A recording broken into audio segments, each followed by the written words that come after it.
Ndabashuje inshuti bakunzi ba Africa Plus. N'aya makuru agezweho mu isi y'imikino muri aka kanya. Ibitego bya Kylian Mbappe na Ousmane Dembele byafashije Ubufaransa gutsinda Morocco 2-0 bugera muri kimwe cya kabiri cy'igikombe cy'isi cya 2026.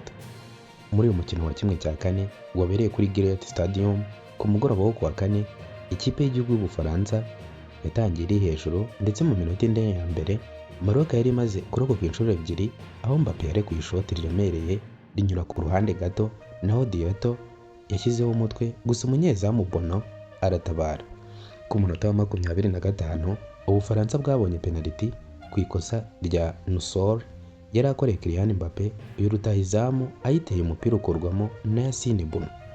Ubufaransa bwakomeje gusatira, bwabonye kandi uburyo bwa Lucas Digne wateye ishoti rikomeye rinyura ari inyuma y'urubuga rw'amahina rikubita umutambiko w'izamu rijya hejuru. Mbere y'uko igice cya mbere kirangira, Morocco nayo yatangiye kugerageza guhererekanya ndetse ku munota wa kane w'inyongera yabonye kufura nziza yatewe na Hakim, umupira ujya hirya y'izamu. Mu gice cya kabiri nabwo Ubufaransa bwakomeje gusatira, ariko umunyezamu wa Morocco Yassine Bounou abubera ibamba. Ku munota wa 60 akagozi kaje gucika kuko Kylian Mbappe yafunguranye amazamu ku ishoti yarekuye mu rubuga rw'amahina aho umupira na Desire Doué. Bidatinze ku munota wa 66 Ousmane Dembele yahise atsinda igitego cya kabiri ku ishoti yatereye inyuma y'urubuga rw'amahina aho umupira na Kylian Mbappe. Umukino warangiye Ubufaransa butsinze Morocco ibitego 2-0, buhita bwerekeza muri kimwe cya kabiri aho buzahura n'ikipe izava hagati y'Ububiligi na Espagne zifitanye umukino ku wa gatanu saa 3 z'ijoro. Iki gitego Mbappe yatsinze cyatumye yuzuza ibitego 8 muri iki gikombe cy'isi, aho abinganya na Messi, mu gihe kandi yujuje ibitego 20 muri iri rushanwa arushwa kimwe na Messi umaze kuritsinda ibitego 21. Uyu mukino kandi wasize Mbappe w'imyaka 27 abaye umukinnyi muto ukina imikino 20 mu gikombe cy'isi. Gusezererwa kwa Morocco bivuze ko nta gihugu cyo muri Afurika gisigaye mu gikombe cy'isi. Uyu mugabane wari uhagarariwe n'amakipe 10, 9 muri yo arenga amatsinda.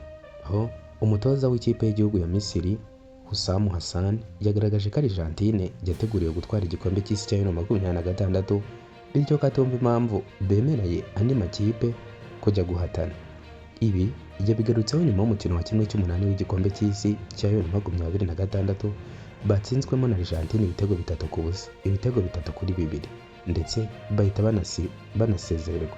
Imisifurire y'umukino ntabwo yavuzweho rumwe, dore ko rutahizamu wa Misiri Mustafa Ziko wasohotse mu kibuga arira amarira menshi yavuze ko umusifuzi Francisco yababereye imbogamizi kuva umukino utangiye, anavuga ko yizera ko uwo mukino wari wateguwe. Yagize ati, umusifuzi ntiyatubaniye neza, yadukoreye akarengane kuva umukino utangiye, byagaragaraga ko adashaka ko dutsinda.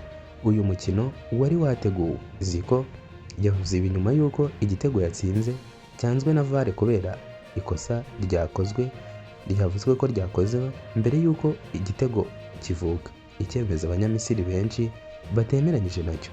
Si ibyo gusa kandi kuko Misiri yanasabye penalty nyuma y'uko Mohamed Salah agushijwe mu rubuga rw'amahina, ariko umusifuzi ntiyayitanze.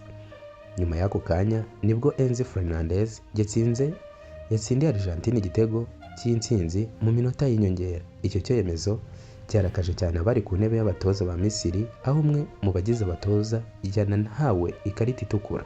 Nubwo Ziko yari yafashe Misiri kugera ku bitego 2 ubwo yatsindaga igitego cya kabiri ku munota 67, Argentine yaje kwigaranzura umukino itsinda ibitego 3 byatsinzwe na Cristiano Romero, Lionel Messi ndetse na Enzo Fernandez.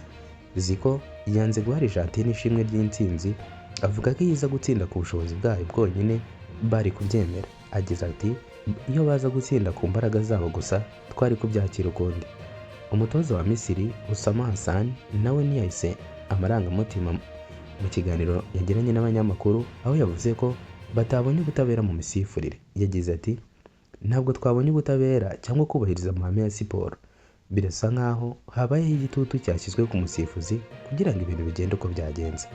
Yakomeje avuga ko atemera uko umukino wagenze, anongeraho ko mu bitekerezo bye iri rushanwa risa nk'iryateguriwe Argentine.